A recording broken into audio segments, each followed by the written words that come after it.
ওভাবে একটু বোঝানোর চেষ্টা করি। তো আজকে ফুরিয়ার সিরিজের আরেকটা প্রবলেম নিয়ে একটু কথা বলতে চাই। যে ফাইন্ড দ্য ফুরিয়ার সিরিজ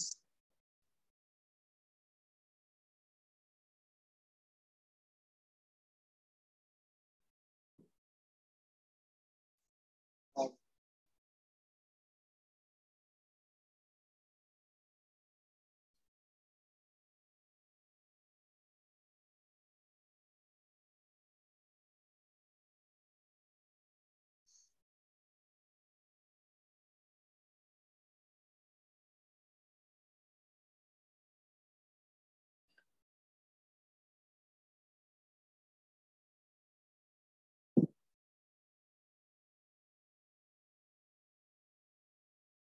দেখেন এই কোশ্চেনটা আমরা গত ক্লাসে দেখেছি যে ফুরিয়ার সিরিজ যখন এক্সপান্ড করি আমরা কোনো একটা ফাংশনকে এক্সপান্ড করি, তাই না?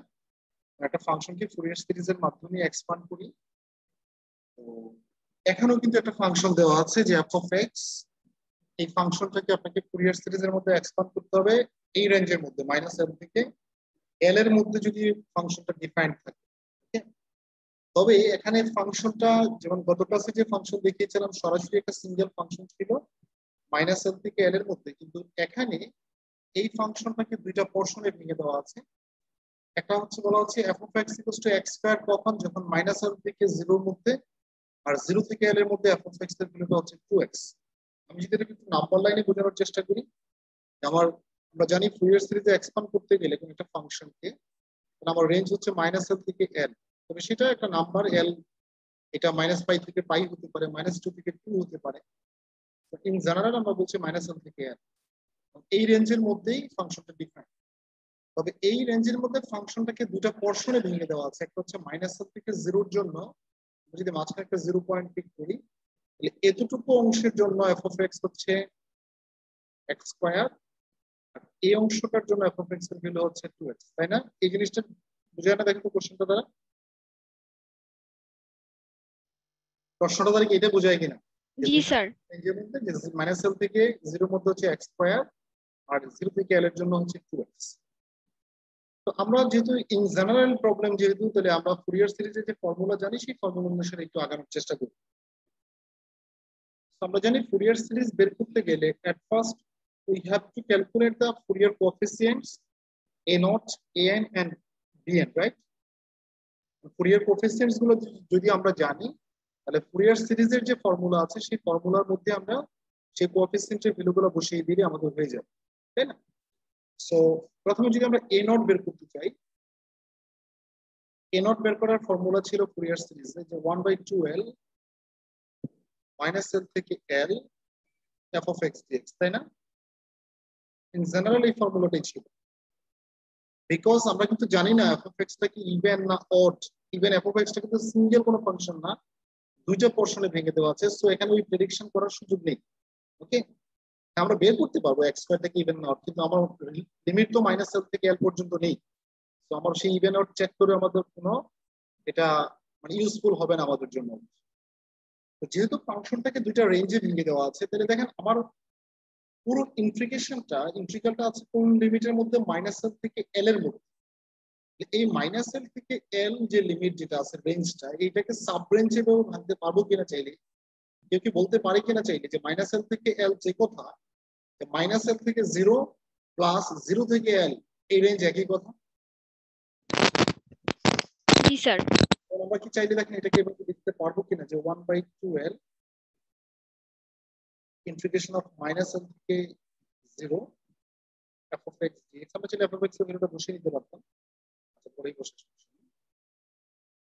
0 to l f of x dx। আপনারা সেটা জানেন তো যেভাবে যে লেখা যায়, কারণ আমরা এমন কোনো পয়েন্ট বাদ দিই নাই এই রেঞ্জের মধ্যে থেকে কোনো পয়েন্ট বাদ গেছে। যেমন দেখেন -l থেকে 0 তে শেষ হয়েছিল, সেকেন্ড ইন্টিগ্রালের লোয়ার লিমিটটা আবার 0 থেকে স্টার্ট হয়েছে। দ্যাট মিন্স আমরা কোনো পয়েন্ট কিন্তু বাদ দিই নাই। তো এরকম চাইলে সাব রেঞ্জে ভাঙা যায়। হ্যাঁ, লিমিটটাকে এরকম পোর্শন করা যায়, মানে দুইটা তিনটা, আপনি চাইলে 4টা পোর্শনও ভাঙতে পারেন। আমার এখানে যেহেতু দুইটা পোর্শন আছে, দুইটা রেঞ্জ দুইভাবে ভেঙে দেওয়া আছে, আমার 4টা পোর্শনে ভেঙে আমার তো কোনো লাভ নেই, তাই না? সো 1/2l থাকুক, ইন্টিগ্রেশন অফ মাইনাস এল থেকে 0 এফ অফ এক্স এর ভ্যালু যেমন দেখেন মাইনাস এল থেকে যখন 0 লিমিট তখন এফ অফ এক্স সমান কত limit x square x square x square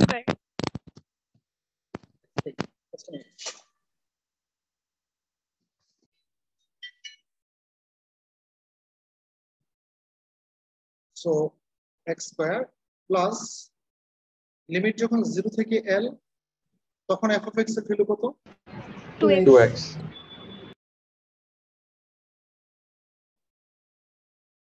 এখন আমরা চাইলে এগুলোকে ইন্টিগ্রেশন করতে পারবো না আলাদা আলাদা যদি ইন্টিগ্রেশন করি যে 1/12 থাকুক x স্কয়ার কে ইন্টিগ্রেট করলে হয় x³ 3 লিমিট হচ্ছে -l থেকে 0 প্লাস 2x 2 তো কনস্ট্যান্ট x কে ইন্টিগ্রেট করলে হয় x²/2 2 কেটে দেন থাকবে হচ্ছে x স্কয়ার তাই না লিমিট হচ্ছে 0 থেকে l বুঝতে পেরেছেন কি ইন্টিগ্রেশনটা জি স্যার সো এখন যদি আমরা লিমিট বসিয়ে দিই at first we have to put the upper limit then the lower limit okay so প্রথমে যদি আমরা আপার লিমিট বসিয়ে দিই 0 বসালে কি এটা 0 হয়ে যাবে না যখন আপার লিমিটটা বসাবো x এর জায়গাতে তাহলে 0 মাইনাস এবার যদি লোয়ার লিমিটটা আছে কত -l x এর জায়গাতে যদি -l বসান তাহলে আসবে কি -l হোল কিউব মাইনাসের পাওয়ার যদি কিউব হয় একটা নেগেটিভ সাইন আসে কিনা জি স্যার তাহলে এটাকে মাইনাসে প্লাস l³ 3 বলতে পারবো পারবো স্যার প্লাস এবার আসেন এখানে যদি আপার লিমিট বসাই x এর জায়গাতে l স্কয়ার -0 0 বসালে 0 1/2l তাহলে এখানে থাকছে কি আমার দেখেন l³ 3 প্লাস l স্কয়ার এই দুইটার মধ্যে যদি আমরা লসাগু নিয়ে নিই 3 এলসিএম নেন তাহলে l³ প্লাস 3l স্কয়ার লেখা যায় আবার এখান থেকে একটা l কমন নেওয়া যাবে কিনা দেখেন তো উপর থেকে তাইলে আপনি বলতে পারেন স্যার l স্কয়ারই কমন নেওয়া যায় ঠিক আছে সমস্যা নেই আমরা l স্কয়ার যদি কমন নিই তাহলে ভেঙেই করি যদি আমরা উপর থেকে যদি একটা l স্কয়ার কমন নিয়ে নিই তাহলে আসে কি l প্লাস 3/3 এই l কেটে দেওয়া যাবে একটা নিচে যেহেতু একটা আছে কেটে দেন তাহলে উপরে থাকছে l into l plus 3 divided by 6 বুঝতে পেরেছেন কি এই নোটের ভ্যালুটা কিভাবে আসছে জি স্যার জি স্যার এখন আমাদেরকে বের করতে হবে a এন্ড b এর যেহেতু আমরা ইন জেনারেল আমরা জানি না এটা ইভেন আউট তো আর আলাদা করে বলা যাচ্ছে না -l থেকে l এর জন্য ইভেন আউট বলা যাচ্ছে না এইজন্য যেহেতু সাব রেঞ্জে ভেঙে দেওয়া আছে তো আমাদেরকে a এন ও বের করতে হবে b এন ও বের করতে হবে তো আমরা যদি প্রথমে a এন বের করি সূত্র বলছে 1/l integration of -l to l f of x তারপরটা ছিল হচ্ছে a n এর ক্ষেত্রে cos তাই না cos n pi x by l dx এখানেও দেখেন আমার ফাংশন কিন্তু -l থেকে l এর জন্য সরাসরি ফাংশন নেই এটাকে সাব রেঞ্জে আনতে হবে তো আমরা যদি এটাকে একটু ইন্টিগ্রালের লিমিটটাকে যদি এরকম ভেঙে ফেলি যে -l থেকে 0 f of x আচ্ছা আমরা একটা কাজ করি হ্যাঁ আবার নতুন লিখতে হবে একটা লাইন এই f of x এর ভ্যালু কি আমরা যে -l থেকে যখন 0 f of x এর ভ্যালু কি x স্কয়ার না জি স্যার তাহলে আমরা চাইলে এখানে x square cos n pi x by l dx লিখতে পারবো প্রথমটাতে প্লাস পরের অংশ লিমিট হচ্ছে 0 থেকে l 0 থেকে l এর মধ্যে ফাংশনের ভ্যালু কি 2x cos n pi x by l dx বুঝতে পেরেছেন এটা কিভাবে লিখেছি জি স্যার এখন দেখেন তো আমরা কি ইন্টিগ্রেশন অফ ইউনিট সূত্রটা ইউজ করতে পারবো কিনা দুটার মধ্যে 1/l থাকুক এখানে দেখেন আমরা যদি x স্কয়ার কি ইউ চিন্তা করি this is our v according to the formula u যা আছে তার দিকে যায় শুরুতে cos কে ইন্টিগ্রেট করলে হয় sin তাহলে sin n pi x by l but সে তো x না তাকে ডিফারেন্সিয়েট করলে হয় n pi by l এই অংশের ইন্টিগ্রেশন যেহেতু হয়ে গেছে লিমিটটা দিয়ে নেই -l থেকে 0 সূত্রের minus now the integration sign এখন ইউ কে ডিফারেন্সিয়েট করতে হয় তাহলে x স্কয়ার কে ডিফারেন্সিয়েট করলে হয় 2x cos কে ইন্টিগ্রেট করলে হয় sin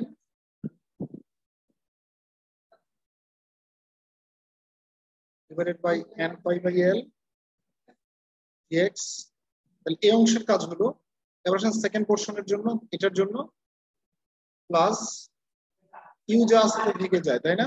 ইউ যা আছে থেকে যায়, ইন্টিগ্রেশন করতে হবে কাকে? ভি কে। ভি কে ইন্টিগ্রেশন করলে কস কে ইন্টিগ্রেট করলে হয় সাইন, তাহলে sine n pi x by l। আর যেহেতু সে x না, তাহলে n পাই বাই l দ্বারা ভাগ করতে হবে। লিমিট কতটুকুর জন্য? 0 থেকে l। ফর্মুলার মাইনাস ইন্টিগ্রেশন সাইন আসবে। এবার x কে ডিফারেন্সিয়েট করতে, ইউ কে ডিফারেন্সিয়েট করতে, ইউটা হচ্ছে 2x, 2x কে ডিফারেন্সিয়েট করলে হয় 2, cos কে ইন্টিগ্রেট করলে হয় sin।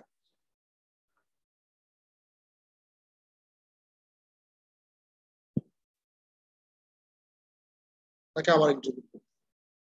বুঝতে পেরেছেন কি কিভাবে আমরা ইউজটা করেছি সেটা এখানে? জি স্যার। এখন দেখেন আমরা চাইলে দুইটা টার্মকে এলিমিনেট করতে পারবো। যেমন আমি একটু অন্য কালার ইউজ করছি। এবং দেখেন তো এই টার্মটা ভেনিশ হয়ে যায় কিনা এবং এই টার্মটা ভেনিশ হয়ে যায় কিনা।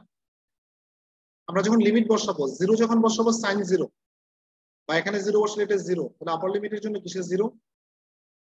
আবার যখন লোয়ার লিমিট বসাবেন আপনি মাইনাস l, এখানে না হয় l স্কয়ার হলো, এখানে যখন মাইনাস l বসাবেন l l ক্যান্সেল থাকবে কি sin মাইনাস n পাই। sin মাইনাস n পাই যে কথা, মাইনাস sin n পাই একই কথা। sin n পাই এর ভ্যালু কত? 0 না? 0। তাহলে আপার লিমিট লোয়ার লিমিট দুইটার জন্য 0, তাহলে এটা ভ্যানিশ। তাহলে এই সিমিলার কেস কি এখানেও হয় কিনা দেখেন তো। যখন আপনি l বসাবেন l l cancel, sin n পাই, sin n পাই এর ভ্যালু কত? 0। আবার যখন x এর ভ্যালু 0 বসাবেন তাহলে কি আসে?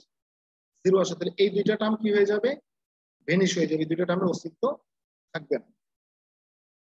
তাহলে বাকিটাকে নিয়ে আমার কাজ করতে হবে। 1/l যা আছে থাকুক সামনে।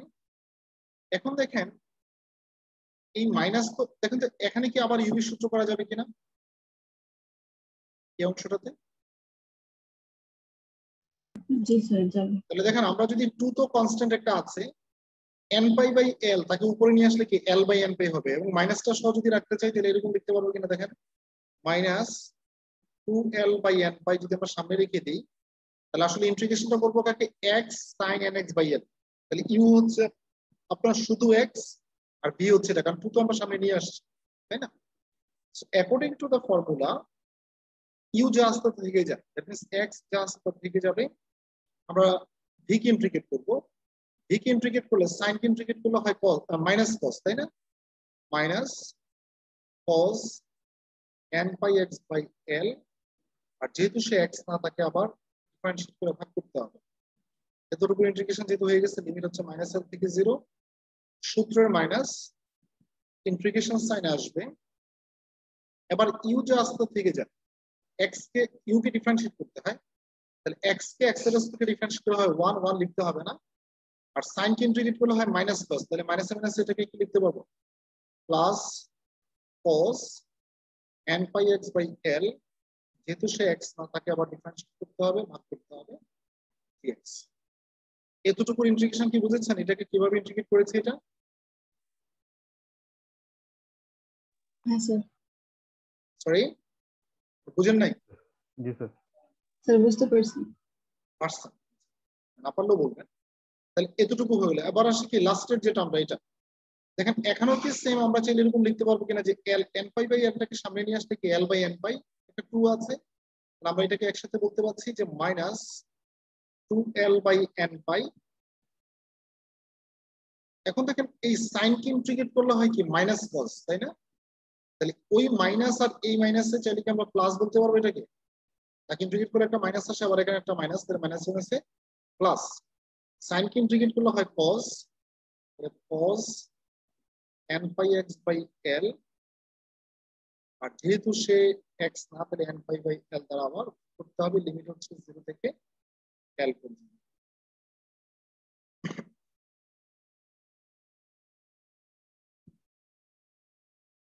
তাহলে 1/l থাকুক।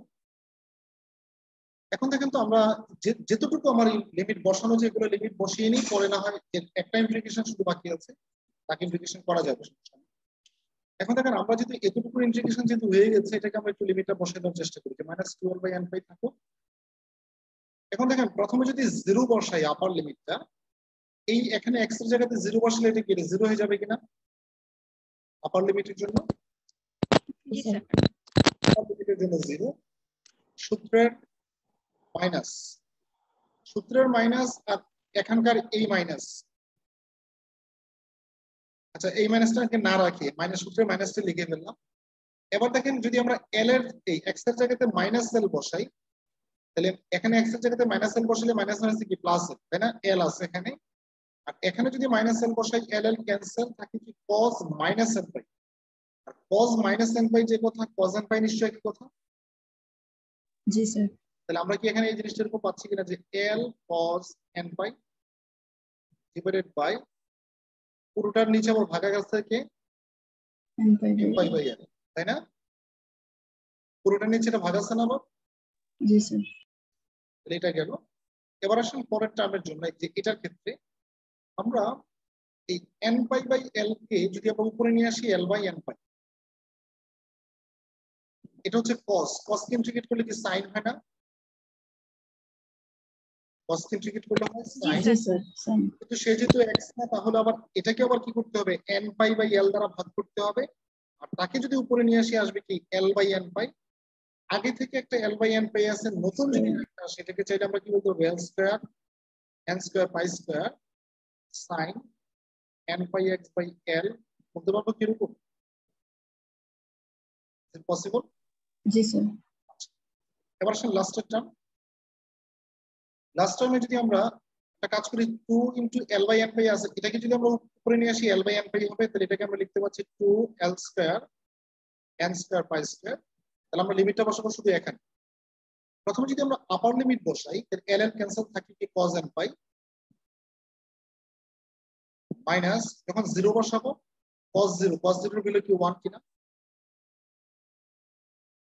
cos 0 এর ভ্যালু 1 না? জি স্যার 1। জি স্যার 1 বাই l থাকুক। এখন দেখেন এই জিনিসটাকে যদি আমরা উপরে নিয়ে আসি, এটা কি এখানে তো 0, এই মাইনাস মাইনাস না এটা প্লাস হয়ে গেল। এটাকে যদি উপরে নিয়ে আসি l বাই n পাই, আর আগে থেকে এখানে একটা l আছে, তাহলে l স্কয়ার n পাই, আবার এখানে আছে l বাই n পাই। তাহলে দেখেন তো পুরোটাকে আমরা চাইলে এইভাবে লিখতে পারবো কিনা একসাথে, 2 l cube n square pi square cos n পাই, দেখা সম্ভব?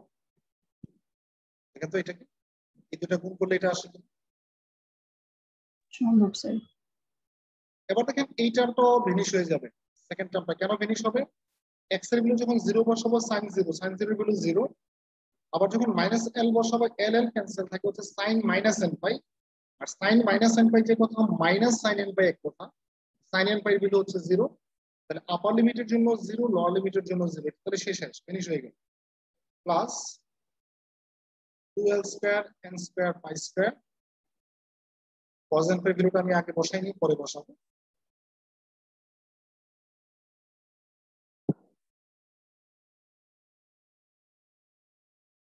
তাহলে এই l কে বাদ দিয়ে দেওয়া যাবে কিনা চাইলে সামনের lটাকে, কারণ এই দুটার মধ্যে কি l স্কয়ার আছে কিনা? জি স্যার। আমরা দেখেন তো এই দুইটা থেকে এই জিনিসটা কমন নিতে পারবো কিনা চাইলে, দুইটা টার্ম থেকে 2l square n square pi square common হয়ে যাবে। এটা এখানেও আছে এখানেও আছে, কমন নিলে প্রথমটা থাকবে কি l cos n পাই। তাহলে l cos n পাই এর ভ্যালু কত? -1 to the power n, plus এখানে থাকবে শুধু এই জিনিসটা, তাহলে cos n পাই এর ভ্যালু হচ্ছে -1 টু দ্য পাওয়ার n -1। এই l l কেটে দেন, থাকবে হচ্ছে 2l by n square pi square l into -1 to the power n plus -1 to the power n -1। এটা হচ্ছে কার ভ্যালু? a নট এর ভ্যালু। তাহলে সিমিলারলি কি b নট বের করা যাবে কিনা? সরি b a নট বলতে a n এর ভ্যালু এটা, তাহলে সিমিলারলি কি b n বের করা যাবে না? b n এর ফর্মুলা তো আমরা এরকম জানি যে 1 বাই l মাইনাস l থেকে l f of x sin n pi x by l, তাকে সাবরিং যেটা আমার প্রশ্নে ভেঙে নেন। যদি আমি এই পুরোটা করবো না, আমি জাস্ট এই লাইনটা লিখেই মাইনাস এল থেকে 0 এর মধ্যে ফাংশনটা ছিল x স্কয়ার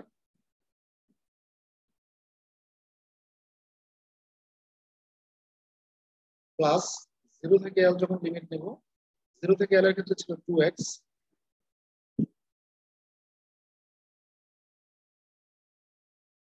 তাহলে এখন কি আবার আগেরটার মতো ইউপি সূত্র করে করা যাবে না এটাকে? দেখি চাইলে বাসায় চেষ্টা করা যাবে কিনা। যাবে স্যার। তো দেখেন তাহলে এখন ফুরিয়ার সিরিজ আপনারা এই জিনিসটা নিশ্চিত কিনা, আপনি যদি ফুরিয়ার কোএফিসিয়েন্টস এর সূত্রগুলো জানেন, ফুরিয়ার কোএফিসিয়েন্টের সূত্রগুলো যদি জানেন আর ফুরিয়ার সিরিজটা যদি জানেন, তাহলে সেই সূত্রতে ইউজটা করতে হয় কি শুধুমাত্র ঘুরে ফিরেই the formula integration of UV, তাই না? ইন্টিগ্রেশন অফ ইউবি সূত্র জানলে হয়ে যায়, ঠিক কিনা? এখন আপনি যদি বলেন যে স্যার আমি ইন্টিগ্রেশন অফ ইউবি সূত্র জানি না, জানার চেষ্টাও করছি না, অথবা কিভাবে লিমিট বসাতে হয় আমি বুঝি না, তো এই স্টেজে এসে আই হ্যাভ নাথিং, তাহলে আপনাকে আবার ফান্ডামেন্টাল জিনিসগুলোই শিখতে হবে। কি বলছি বুঝতে পেরেছেন? এই কোর্সটাকে থার্ড সেমিস্টারে অফার করাই হয় এই জন্য, ডিফারেনশিয়াল ইকুয়েশনও ইন্টিগ্রেশন লাগে, ফুরিয়ার ইন্টিগ্রেশন লাগে, ল্যাপ্লাস ইন্টিগ্রেশন লাগে। আপনি কলেজে পড়ে আসছেন, ফার্স্ট সেমিস্টারে অফার আপনি ক্যালকুলাস পড়েছেন, সেই জন্য এটাকে থার্ড সেমিস্টার। আপনারা খেয়াল করেছেন কিনা জানেন, আপনাদেরকে এখানে শো করে নাই, কিন্তু আপনাদের কোনো বন্ধু যদি ক্যালকুলাসে ফেল মানে এফ থেকে থাকে ক্যালকুলাসে, স্যার যদি মনোযোগী হয়ে থাকেন, আমি নিশ্চিত এই কোর্সটা অ্যাপ্রুভ করে নেই, রেজিস্ট্রেশন করতে চাইলে এই কোর্সটা অ্যাপ্রুভ করে নেই। কারণ এই কোর্স করার প্রিরিকুইজিট কোর্সে হচ্ছে ক্যালকুলাস কোর্স পাস করতে হবে, মানে ক্যালকুলাস সম্বন্ধে ধারণা থাকলেই আপনি এই কোর্সটা করতে পারবেন। ওকে, এখন এগুলো হচ্ছে আমার টার্গেট, হচ্ছে আপনাকে জাস্ট জিনিসগুলো ধরিয়ে দেওয়া, ঠিক আছে? এখানে ফর্মুলাগুলো কিভাবে ইউজ করি এখন প্র্যাকটিসের দায়িত্ব কিন্তু আপনার। দেখেন পরীক্ষা হলে আমি নিশ্চয়ই অঙ্ক আনসার করবো না, আমি অঙ্ক আনসার করবো?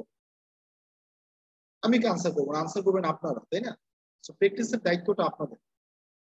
আমার টার্গেট হচ্ছে মেথড গুলাকে জাস্ট ধরিয়ে দেওয়া আপনাদের, এইভাবে করতে হবে। ওকে, তাহলে আমি এতটুকু আশা করতেই পারি যে আপনারা করতে পারবেন বাকি অংশটা, নাকি?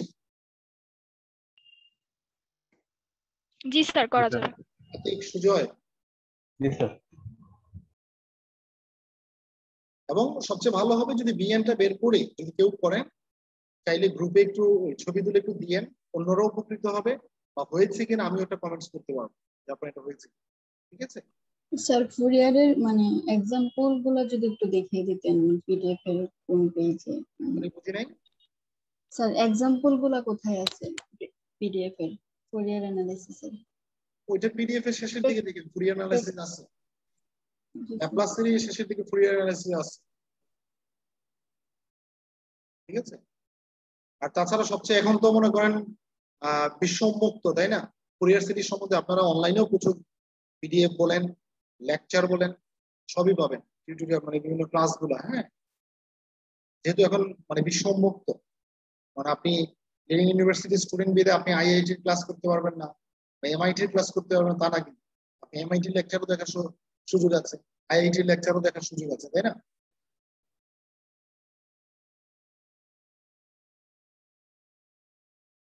আচ্ছা, এখন পরীক্ষা নিয়ে যেটা বলছিলাম, আপনাদের ফাইনাল এক্সাম কিন্তু হচ্ছে আপনার 30 মার্কসের এক্সাম হবে। ফাইনালের মার্কস হচ্ছে 30। আপনার মিড টার্ম নিশ্চয়ই, মিড টার্মের মার্কস সবাই জানেন আমি আশা করি, যারা এ দিয়েছেন তারা ছাড়া, যারা মেকআপ দিয়েছেন তাদের ছাড়া মিড টার্মে 30 মার্কসের এক্সাম হয়েছে, এবং আপনারা হয়তো বেশিরভাগই জানেন 30তে কত পেয়েছে। আর ফাইনাল এক্সামটা হবে 30 মার্কসের, মানে ফাইনাল এক্সাম বলতে final in-course evaluation. Final in-course evaluation এটা 30 মার্কসের, এবং সেটা অবশ্যই লাইভ, আপনাকে লাইভে এসে এটা দিতে হবে, ঠিক আছে? সবার ক্যামেরা অন করে। যে আপনাদের মনে আছে নিশ্চয়ই গত সেমিস্টারের ফাইনাল এক্সামটা আমি যেভাবে নিয়েছিলাম, গত সেমিস্টার ফাইনাল এক্সামটা যেভাবে নিয়েছিলাম ওরকম ক্যামেরা অন করে আপনি, এবং আপনার ডেস্ক যেন স্পষ্ট দেখা যায় এভাবে, এবং টেবিলে খাতা, কলম, পেন্সিল, মানে পরীক্ষার সরঞ্জাম ছাড়া, পরীক্ষা সংক্রান্ত যে ধরনের জিনিসগুলো ইউজ করতে হয় আপনাকে, সেগুলো ছাড়া আপনি অন্য কোনো কিছু ইউজ করতে পারবেন না, ঠিক আছে? এবং এর বাইরে হচ্ছে আরেকটা জিনিস, যেটা হচ্ছে আগে পরীক্ষাগুলোতে কি আমি শুধু ইনভিজিলেশনে থাকতাম, তাই না? আমার পরীক্ষাতে আমি ইনভিজিলেশন। এখন কিন্তু এখানে আরো দুজন ফ্যাকাল্টি আপনাদের সাথে আমার সাথে যুক্ত হবে, ঠিক আছে? তিনজনে আপনাদেরকে মনিটর করবে যে আপনারা কেউ কোনো কিছু অসুবিধা অবলম্বন করছেন কিনা বা আপনাদের পরীক্ষা কিভাবে দিচ্ছেন ইত্যাদি, ঠিক আছে? এবং ক্যামেরা অবশ্যই দেখেন, যেহেতু পরীক্ষা শুরু হচ্ছে আপনারা অনেকে ক্যামেরা সরে যায়, একটু ব্যবস্থা করেন ক্যামেরাটাকে কিভাবে রাখলে ক্যামেরাটা সরবে না এবং আপনি এবং আপনার ডেস্ক দেখবেন। আর যাদের নেটওয়ার্ক প্রবলেম বা ইত্যাদি আপনাদেরকে এইগুলো আগে থেকে সলভ করতে হবে, ঠিক আছে? আগে থেকে সলভ করতে হবে, অথবা বেটার নেটওয়ার্ক আপনি পরীক্ষার সময়টাতে কমপক্ষে চলে আসেন, যেমন একটা জায়গায় আসেন যেখানে নেটওয়ার্ক ভালো আছে। আর যারা ওয়াইফাই ইউজ করেন তাদের ক্ষেত্রে পরামর্শ হচ্ছে আপনাকে ব্যাকআপ ডাটা মানে মোবাইল ডেটা রাখতে হবে, বিকজ লোডশেডিং ইত্যাদি অনেক ঝামেলা, যদি এখন ঝড় বৃষ্টির সময়ও এই সমস্যাটা হতে পারে সেক্ষেত্রে। এবং স্যাররা যদি মনিটর করবেন, আমি বলছি যে এগুলো কিন্তু স্যাররা খেয়াল রাখবেন যে এখন কতজন আছেন, কে লিড দিল, কে সে কখন যুক্ত হলো ইত্যাদি, এগুলো কিন্তু মনিটর করবেন, এগুলো মার্কসে ভেরি করবে। ওকে, সো এই ব্যাকআপ গুলো আপনাকে আগে থেকে রাখতে হবে যে স্যার আমার তো সকাল থেকে পরীক্ষা 10টায় ছিল, 9টা থেকে কারেন্ট নাই স্যার, আমি কি করবো, মোবাইলের চার্জ শেষ ইত্যাদি। এগুলো আগে থেকে আপনাকে একটু সলভ করতে হবে, যদি পরীক্ষা, তো পরীক্ষা তো পরীক্ষার মধ্যেই হবে, তাই না? সেটা একটা ব্যাপার। আর আমার কোর্সে আমি জানি না অন্যান্য কোর্সে কি হবে, আমার কোর্সে আপনি 2 ঘন্টা সময়, আপনারা 2 ঘন্টা সময় পাবেন লেখার জন্য, 2 ঘন্টা সময় পাবেন। তারপরে আপনাকে আরো এক্সট্রা 15 মিনিটস দেওয়া হবে এটাকে পিডিএফ এ কনভার্ট করে সাবমিট করার জন্য। তবে অবশ্যই অবশ্যই যেটা করতে হবে, A4 সাইজের কাগজ, সেটা হতে পারে আপনার অফসেট পেপার, হতে পারে নরমাল কাগজ, তবে এগুলোকে পেজ নাম্বার মার্কিং করে রাখতে হবে আগে থেকে, মানে এগুলোর উপরে পেজ কত নম্বর পেজ এটা আপনি আগে থেকে এগুলো নোট করে রাখবেন। যে ধরে নেন এটা একটা পেজ, আপনি দেখলো এদিকে কর্নারে পেজ নাম্বার 1, পেজ নাম্বার 1 বা পেজ নাম্বার 2, এরকম প্রত্যেকটা পেজে এরকম লেখা থাকতে হবে। এবং এটা লেখা থাকতে হবে এই জন্য যেন আপনি পিডিএফ এ কনভার্ট করার পরে যেন আপনার যেন কনফিউশন না হয় কোন পেজের পরে কোন পেজ চলে আসছে, তখন আপনি 1 2 গুলো চেক করে দিতে হয়, তাই না? এবং অবশ্যই স্ক্রিপ্টের উপরে আপনার আইডি, আপনার নেম, আপনার সেকশন, আপনার কোর্স কোড, কোর্স টাইটেল ইত্যাদি এগুলো লিখতে হবে। কোনো গ্রুপ থাকবে না, এক কোশ্চেনই। এবং আপনাদের 4টা সেকশন, আমি যে 4টা সেকশন আমি ক্লাস নিই EFGH, 4টা সেকশনের পরীক্ষা একই সময় একই প্রশ্নে পরীক্ষাটা হবে, একই সময়ে একই দিনে একই প্রশ্নে পরীক্ষাটা হবে, ঠিক আছে? আর কোনো ধরনের ভাইবা থাকবে না, কোনো ধরনের ভাইবা নেই, জাস্ট লাইভ এক্সাম। মানে এই 30 মার্কসের উপরে কোনো ভাইবা, 30 মার্কস জাস্ট লাইভ, আপনি পরীক্ষা খাতাতে যা পান সেটাই।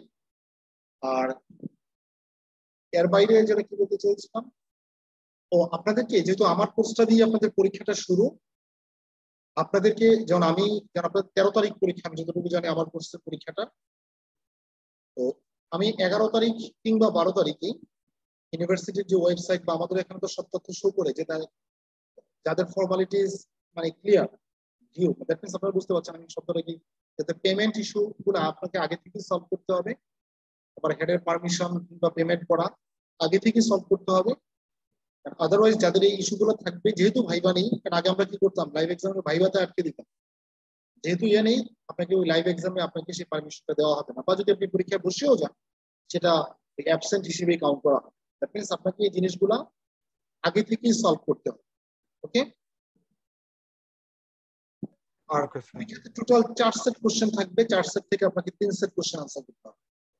4টা কোশ্চেন, 4টা বলতে দেখেন আবার 1 2 3 4 এরকম না, 4 সেট কোশ্চেন 1 2 3 4, এবং প্রতিটার মধ্যে এবিসিডি থাকতে পারে, এবি এরকম এবিসি থাকতে পারে। তবে এই 4 সেট কোশ্চেন থেকে আপনাকে 3 সেট কোশ্চেন আনসার করতে হবে। ওকে, আর আমি যে পড়িয়েছি এখন পর্যন্ত, দেখেন আমি একটু হাইলাইট করছি, আমার এই কোর্সটাতে আমি পড়িয়েছি হচ্ছে টোটাল প্রথমে ল্যাপ্লাস ট্রান্সফর্ম নিয়ে কথা বলেছিলাম, তার কিছু ফর্মুলা ছিল, ফর্মুলার কিছু প্রুফ দেখিয়েছি, তারপরে আমরা এগুলোর ছোটখাটো অ্যাপ্লিকেশন মানে কিভাবে সূত্রটা ইউজ করি সেটা দেখিয়েছি। দেন আমরা আলোচনা করেছিলাম about gamma function, then the Bessel function, right? Bessel function কি, বেসেল ফাংশনের 0 অর্ডার এবং 1 অর্ডার বা যদি n এর ভ্যালুর উপর ডিপেন্ড করে এগুলো, তার ল্যাপ্লাস ট্রান্সফর্ম কিভাবে বের করতে হয় সেটা। দেন আমরা আলোচনা করেছি যে হচ্ছে ইনভার্স ল্যাপ্লাসে চলে গিয়েছিলাম। ইনভার্স ল্যাপ্লাসে আমরা বেশি সময় কাটিয়েছি। ইনভার্স ল্যাপ্লাসে আমরা প্রথম ইনভার্স ল্যাপ্লাস কিভাবে করতে হয় সেটা নিয়ে কথা বলেছি। দেন যদি বড় একটা ফাংশন থাকে তাকে যদি নর্মালি না করা যায়, তাকে কোনো আংশিক ভগ্নাংশে ভাঙা যায় কিনা, বাই পার্ট করা যায় কিনা সেটা লক্ষ্য করেছি। সেটা করে দেন তাকে আমরা ইনভার্স ল্যাপ্লাস করেছি। দেন আমরা ডিফারেনশিয়াল ইকুয়েশন কিভাবে সলভ করতে হয় বা ইউজিং ল্যাপ্লাস ট্রান্সফর্ম সেটা দেখেছি। ওকে, দেন ফুরিয়ার সিরিজ নিয়ে আমরা কথা বলেছি। আমার মনে হয় মিড টার্মের পরে আমি জাস্ট এর বাইরে কিছু পড়াইনি। দেখেন আমার সাথে একমত কিনা আপনার, নাকি স্যার এর বাইরে এর বাইরে পড়াইনি। এখন সবাই যেটা প্রশ্ন সম্বন্ধে একটা ধারণা, যদি ইউনিভার্সিটিতেও একটা নির্দেশনা আছে যে একটা স্যাম্পল কোশ্চেন নিয়ে কথা বলার জন্য, স্যাম্পল কোশ্চেন প্যাটার্ন কেমন হতে পারে, যেহেতু লাইভ এক্সাম একটু আপনাদের ধারণা থাকা উচিত। কারণ ওই যে ইউনিভার্সিটি বিলিভ করে যে আপনাকে মাঠে খেলতে নামানোর আগে মাঠ সম্বন্ধে একটা ধারণা দেওয়া উচিত যে মাঠটা এরকম, তাই না? সো কোশ্চেন প্যাটার্ন হচ্ছে আপনার জাস্ট এটা সাজেশন হিসেবেও নিতে পারেন যে ল্যাপ্লাস ট্রান্সফর্ম যে অংশটা, জাস্ট ল্যাপ্লাস ট্রান্সফর্ম। আর আপনি নিশ্চয়ই আপনারা জানেন ল্যাপ্লাস ট্রান্সফর্ম অংশ দিকে কি ছিল, ল্যাপ্লাস ট্রান্সফর্মের সূত্রগুলোও ছিল, প্লাস গামা ফাংশন বেসেল ফাংশনও ছিল, তাই না? ল্যাপ্লাস অংশটাতে ইনভার্স ল্যাপ্লাস অংশটাতে জি স্যার। জি স্যার। এর মধ্য থেকে এক্সেট কোশ্চেন থাকে। তারপর ইনভার্স ল্যাপ্লাসে কি ছিল, ইনভার্স ল্যাপ্লাসে ছিল inverse Laplace as well as differential equation, তাই না? হ্যাঁ স্যার। জি স্যার। সেখান থেকে দুটো সেট কোশ্চেন থাকবে। আর ফাইনালি ফুরিয়ার সিরিজ থেকে এক সেট কোশ্চেন থাকবে। টোটাল 4 সেট কোশ্চেন থেকে আপনাকে 3 সেট কোশ্চেন आंसर করতে। ওকে স্যার বুঝি নাই স্যার, আরেকবার যদি বলতেন। লিখতে যাচ্ছেন, এতক্ষণ লিখেন নাই, তাই না?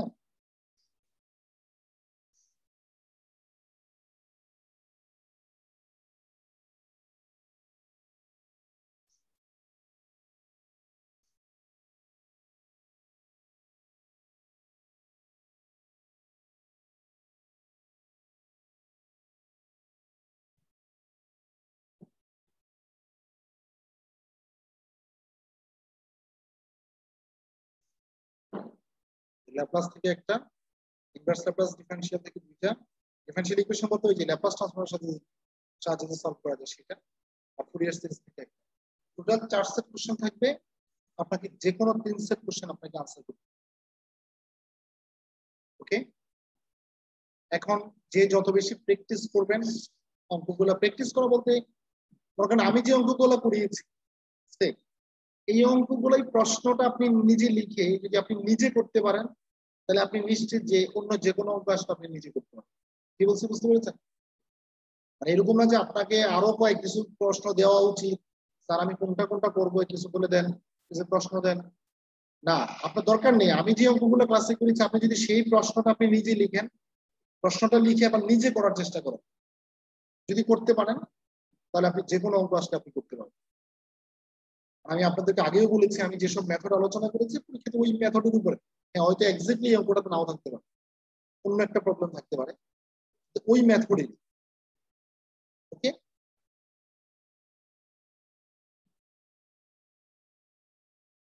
এখন বলেন পরীক্ষা পদ্ধতি। তবে অবশ্যই যেটা বলছি পরীক্ষা সংক্রান্ত যত ইয়েগুলো আছে ফর্মালিটিস, সেই ফর্মালিটিস গুলো আপনাদেরকে আগে থেকেই সমাধান করতে হবে। আর আপনারা নিশ্চয়ই আমার সীমাবদ্ধতাটুকু আশা করি আপনারা বুঝেন, যে মনে করেন বিভাগীয় প্রধান চাইবে। হ্যাঁ স্যার, দুইটা ডিভাইস দিয়ে কি জয়েন করা যাবে? কারণ তো স্ক্রিন শেয়ার করে যদি কোয়েশ্চেন দেওয়া না হয় তাইলে আমরা দুইটা ডিভাইস থেকে কোয়েশ্চেন যুক্ত হতে হবে, ডিভাইস একটা থেকে যুক্ত হতে হবে। স্যার প্রশ্ন কি আপলোড করে দেওয়া হবে? সফট কপি আপলোড করে দেওয়া হবে বলতে কি আসলে আমি সফট কপি আপলোড করলে তো আপনাকে আমি দেখতে পাবো না। আপনি যদি মোবাইল থেকেই প্রশ্ন লেখেন আমি আপনাকে দেখতে পাবো। হয়তো আমরা এটা থেকে একটু আনছি, কোশ্চেনটাকে একটু লেখার সুযোগ দেওয়া হবে হয়তো। আমাদের সিরিজটা এই ব্যাপারে কথা হচ্ছে যে আপনাকে শুরুতেই প্রশ্নটাকে একটা খাতা একটা পেজে লেখার সুযোগ দেওয়া হবে। ওকে, তাহলে প্রশ্ন যখন লিখে ফেলবেন আমি আশা করি যে আপনারা স্ক্রিনের দিকে তাকানোর দরকার নেই, রাইট? দরকার আছে কি? যদি আপনার সামনে থাকে তাহলে তো আপনার স্ক্রিনের দিকে তাকানোর দরকার নেই। জি স্যার। জি স্যার। আমি যেটা বলতে চেয়েছিলাম আর কি,